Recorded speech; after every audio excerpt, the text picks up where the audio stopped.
কারণ তিনি আমাদের সেই অধিকার মানুষকে দিয়ে গেছেন, যে অধিকারের জন্য আমরা আজকে একই মঞ্চে আমরা সবাই বসেছি, আমরা একই সবাই বসেছি, আমরা একই বেঞ্চে আমাদের ঘরের শিশুরা জাতি ধর্ম বর্ণ যার সমস্ত কিছুর মধ্যে হিন্দু মুসলিম শিখ ও সাই ব্রাহ্মণ ক্ষত্রিয় শূদ্র একই বেঞ্চে বসে আমাদের ছেলেরা ছাত্র ছাত্রীরা পঠন পাঠনের কাজ করে।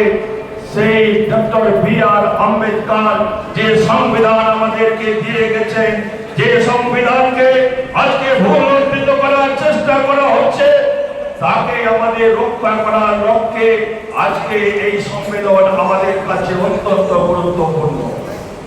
আরেকজন নেত্রী মমতা বন্দ্যোপাধ্যায়, যিনি আপসহীনভাবে লড়াই করছেন, একদিকে যেমন গ্রামে গঞ্জে লড়াই করছেন, ঠিক একইভাবে কলকাতা থেকে দিল্লির পথ পর্যন্ত যে মমতা বন্দ্যোপাধ্যায় গণতন্ত্র রক্ষার জন্য, আমাদের সংবিধানকে রক্ষা করার জন্য একমাত্র নেত্রী সারা ভারতবর্ষের মধ্যে মমতা বন্দ্যোপাধ্যায়, অভিষেক বন্দ্যোপাধ্যায়, তিনি আপসহীনভাবে এই বছর বিজেপির বিরুদ্ধে লড়াই করছেন। তার আমাদেরকে সাথ দিতে হবে, তার সাথে আমাদেরকে সঙ্গী হতে হবে। কারণ আপনারা যদি দেখেন যে আমাদের এই ভারতবর্ষে একটা স্বৈরাচারী একনায়কতন্ত্র অটোক্রেটিক সরকার চলছে, যে সরকার আদিবাসীদের বিরোধী, এসসি এসটি ওবিসিদের বিরোধী, যে সরকার শ্রমিকদের বিরোধী, কৃষকদের বিরোধী, পরিযায়ীদের বিরোধী, সাধারণ মানুষের বিরোধী একটা কনফারেন্টের সরকার চলছে। সাধারণ মানুষের উপর প্রতিনিয়ত অন্যায় অত্যাচার অবিচার করছে, আর তার বিরুদ্ধে আমাদের একমাত্র নেত্রী মমতা বন্দ্যোপাধ্যায় লড়াই করছেন। একটু যদি নিরপেক্ষ ভাবে ভাবেন, আমি কতগুলো কথা আপনাদেরকে বলতে চাই যে 2023 থেকে যদি দেখেন মণিপুরে জাতি দাঙ্গা লাগিয়ে রেখেছে, কুকি সম্প্রদায়ের আদিবাসী মানুষদেরকে হাজার হাজার মানুষকে হত্যা করা হচ্ছে, তাদের ঘর পুড়িয়ে দিচ্ছে, আগুন লাগিয়ে দিচ্ছে, অসংখ্য মহিলাকে সম্ভ্রমগ্রস্ত করছে, মহিলাকে নগ্ন করে আদিবাসী আমার মহিলাকে মাঠে হাঁটা করাচ্ছে। ভারতবর্ষের ইতিহাসে এই চিত্র কোনোদিন কোনো মানুষ সভ্য সমাজ দেখেনি। এর বিরুদ্ধে তো আমাদেরকে উঠতে হবে, করছে উঠবেন না। একটু যদি দেখেন আপনি পাশে ঝাড়খণ্ডে চলে যান, আমার আদিবাসী মূল্যবাসী তাদের জমির অধিকারকে কেড়ে নিচ্ছে, আর যখন আমার সাধারণ মানুষ, গরিব মানুষ, খেটে খাওয়া মানুষ, আমার আদিবাসী মানুষেরা আন্দোলন করছে, তাদের আন্দোলনের উপরে গুলি চালাচ্ছে, লাঠি চালাচ্ছে, বোমা চালাচ্ছে, তাদেরকে জেলের ভিতর ঢুকিয়ে অন্যায় অত্যাচার অবিচার চলছে, তার বিরুদ্ধে তো আমাদের লড়াই করতে হবে। আপনাদের মনে থাকবে উত্তরপ্রদেশের সোনভদ্র 17 জন আদিবাসীকে হত্যা করা হলো, আর তাদের উপরে অকথ্য অত্যাচার চালানো হলো। হাথরাসের কথা বন্ধুরা নিশ্চয়ই ভুলে যাননি। মনীষা মালবিকের মতো একটা ছোট্ট মেয়ে, পবিত্র মেয়ে, তার উপরে এই উচ্চ সম্প্রদায়ের এই ঠাকুররা তাকে ধর্ষণ করে হত্যা করে তার জীব কেটে নিয়ে তার মেরুদণ্ডকে ফেলে দিল। আর বিজেপির সরকার তার রাত্রির অন্ধকারে সংস্কার করে দিয়ে, নেট বন্ধ করে দিয়ে অত্যাচার অন্যায় অবিচার শুরু করেছিল। সে ইতিহাস আজও আমাদের চোখের সামনে জ্বলজ্বল করছে। আপনারা যদি উত্তরপ্রদেশের উন্নয়নের কথা বলেন, আমি কতগুলো কথা বলছি এই কারণে আজকে বুঝতে হবে কি সরকার চলছে কেন্দ্রে। উন্নয়নে একটি 17 বছরের মেয়েকে এক বিজেপির প্রাক্তন বিধায়কের নেতৃত্বে, কুলদীপ সিং এর নেতৃত্বে তাকে রেপ করা হলো, তার পরিবারকে হত্যা করা হলো। আর সেই কুলদীপ সিংকে এই বিজেপির সরকার তাকে ফুলের মালা দিয়ে বরণ করছে। এই চিত্র সারা ভারতবর্ষে মানুষ প্রত্যক্ষ করেছে। এর থেকে লজ্জার কিছু আর হতে পারে না। এর বিরুদ্ধে আমাদের লড়াই সংগ্রাম আন্দোলন মমতা বন্দ্যোপাধ্যায়ের নেতৃত্বে আমাদেরকে করতে হবে। তাই তো আজকে আমাদের কাছে অত্যন্ত গুরুত্বপূর্ণ। আপনারা যদি দেখেন মধ্যপ্রদেশে একটা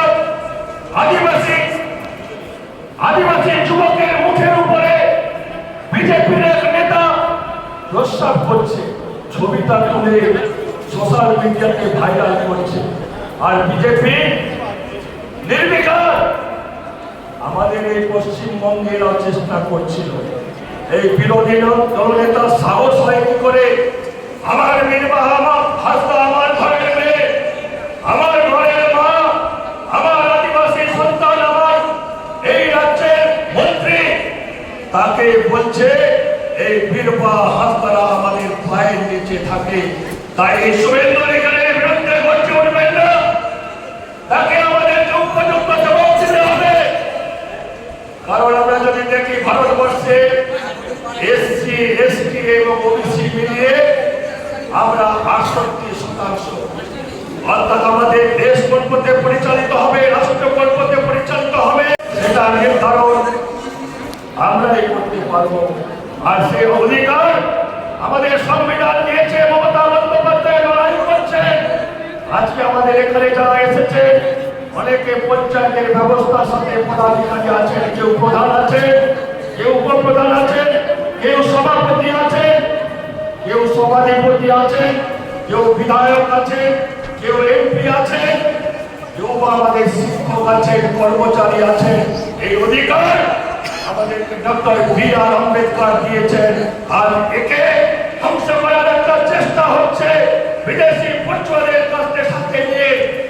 আজকে যদি দেখেন আপনারা দেখবেন ছত্তিশগড়ে আজকে মাওবাদীদের বিকাশ করার নামে আদিবাসী সম্প্রদায়ের উপরে অন্যায়, অবিচার, তাদের উপরে অত্যাচার সংঘটিত হচ্ছে।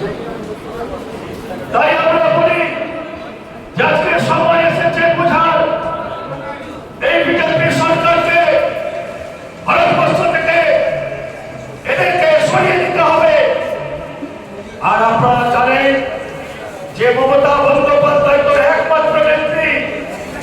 আপনারা কি দেখেছেন যখন সারা বাংলা জুড়ে নৈরাজ্য, সন্ত্রাস, একদলীয় শাসন ব্যবস্থা কায়েম হয়েছে, এই বামপন্থীরা হাজার হাজার মানুষকে মেরে মাটির নিচে পুঁতে দিচ্ছে, গ্রেফতার করছে, মানুষের গণতন্ত্রকে ধ্বংস করেছে, ভোটের নামে প্রহসন করছে। এরা লাল পেট্টি পড়া ভলেন্টিয়ারকে ভোট করিয়ে ভোট বাক্সকে লুট করে সিএলও জঙ্গি, কেএলও জঙ্গি, মাওবাদীদের ব্যবহার করে বছরের পর বছর ক্ষমতায় থেকে যে বাংলায় নৈরাজ্য তৈরি করেছিল, মানুষের স্বাধীনতাকে হরণ করেছিল, একমাত্র নেত্রী মমতা বন্দ্যোপাধ্যায়। তিনি সেদিন দেশ বিকল্পা, তিনি গণপতি দাস, তিনি 10,000 টাকা ধারণ করে বাংলায় অবতীর্ণ হয়ে মানুষের পাশে দাঁড়িয়ে সেদিন কংগ্রেসের কর্মীদেরকে নিয়ে 1993 সালে নো আইডেন্টিটি নো ভোটের লড়াই তিনি শুরু করেছিলেন। তাই তো আজকে আমরা গণতন্ত্রকে ফিরে পেয়েছি, আমরা আমাদের ভোটাধিকারকে ফিরে পেয়েছি, আমরা আইডেন্টিটি কার্ড নিয়ে আমরা ভোট দিতে যাচ্ছি। আরেকটু যদি নিরপেক্ষভাবে ভাবে যে আমাদের 100 দিনের কাজ কে করে, কোন রাষ্ট্রপতির ছেলে করে, কোন প্রধানমন্ত্রীর ছেলে করে, কোন মন্ত্রীর ছেলে করে, কোন অধ্যাপকের ছেলে করে, কোন ডাক্তারের ছেলে মেয়ে করে। আমার গরিব খেটে খাওয়া মেহনতি মানুষ, আমার এসসি, ওবিসি, আমার কৃষক, আমার পরিযায়ী সম্প্রদায়ের মানুষ করে। মাথার উপর ছাত্রের প্রয়োজন, কোন ডাক্তারের সন্তানের প্রয়োজন, কোন মন্ত্রীর ছেলের প্রয়োজন, আমার গরিব মানুষ, সাধারণ মানুষের প্রয়োজন। আর তাকে যারা বঞ্চিত করে তার বিরুদ্ধে আমাদেরকে আজকে লড়াই, সংগ্রাম, আন্দোলন সংগঠিত করতে হবে। আর একমাত্র নেতৃত্ব মমতা বন্দ্যোপাধ্যায়। আপনারা দেখেছেন যখন বিশ্ব কোভিড মহামারী চলছে, দেশ জুড়ে লকডাউন হচ্ছে, একদিকে রেড জোন, একদিকে ইয়েলো জোন, একদিকে অরেঞ্জ জোন। হঠাৎ করে ভারতবর্ষের প্রধানমন্ত্রী লকডাউন ঘোষণা করে দিলেন। কারা আটকে গেছিল? আমার গরিব মানুষ, শ্রমিক মানুষ, পরিযায়ী মানুষ, লক্ষ লক্ষ কোটি কোটি মানুষ বাইরে আটকে গেল, হাহাকার পড়ে গেল। এত নৃশংস এই কেন্দ্রের সরকার সেদিন তারা ট্রেনের ব্যবস্থাও করেনি। অন্যদিকে বড় লোকের বাবুদেরকে এয়ারলাইন্সে করে দেশে করোনা সহ ফিরিয়ে দিচ্ছে। আর আমার সাধারণ মানুষরা হাহাকার করছে, তাদের উপরে বন্দুক চালাচ্ছে। আর হাঁটতে হাঁটতে শত শত